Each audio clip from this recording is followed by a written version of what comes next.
Cette personne, elle a peur que tu passes à autre chose de ton côté là. Hein. Tu es en train de la mettre dans une position plutôt inconfortable, de stress, d'angoisse. On voit qu'il y a quelque chose qui est clairement en train de la travailler ou de le travailler.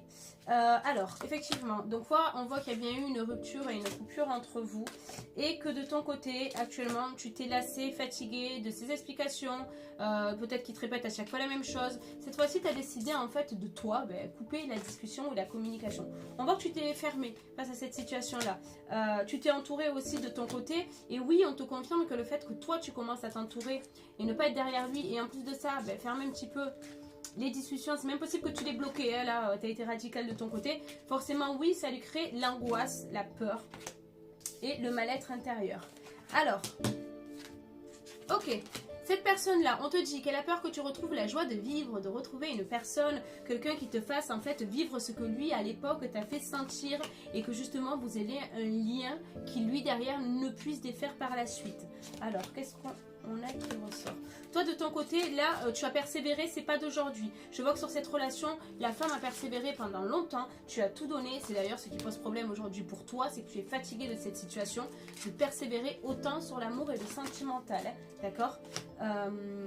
Cette personne aujourd'hui elle a peur d'apprendre et d'avoir des révélations te concernant, c'est ce que je te dis. On va pas passer par 4 chemins. Cette personne en gros elle a peur que tu rencontres quelqu'un et que cette personne te fasse vibrer parce qu'elle sait ce qu'elle a perdu. Elle sait qu'avec toi tu étais quelqu'un de bien, tu es quelqu'un de bien et que forcément ça va pas être difficile pour toi d'avoir quelqu'un qui se raccroche à toi, d'accord. Alors j'ai beaucoup de colère et de frustration suite à cette séparation qu'il y a eu entre vous, beaucoup de stress qui sont liés aussi. Comme je t'ai dit, je pense que ta manière d'avoir réagi cette fois-ci, pour moi tu l'as bloqué, hein, ou tu l'as bloqué, ou tu l'as ghosté, ou tu l'as supprimé. Tu as fait une action qui n'est pas passée et qui lui crée actuellement la colère et la frustration, mais à la fois la peur. On voit qu'il y a une... Elle est là la peur, c'est ce que je suis en train de te dire. On voit qu'il y a une notion de retard et c'est ça qui lui fait peur en plus de ça, d'accord. Donc là, comment te dire, c'est à toi de prendre le dessus. On me dit que tu as l'abondance. L'abondance, ça représente que c'est toi qui as les cartes en main par rapport à cette situation. Si là, ton but, c'était de lui faire peur, bravo, t'as réussi. Maintenant, est-ce que tu veux reprendre cette relation ou pas? Ça serait le moment de profiter de cette situation et que tu sois en position de force pour poser tes conditions, si c'est ce que tu souhaites. Et sinon, tourne la page, parce que là, on voit que toi, dans tous les cas, tu as tout donné dans le passé dans cette relation. Est-ce que tu te reconnais?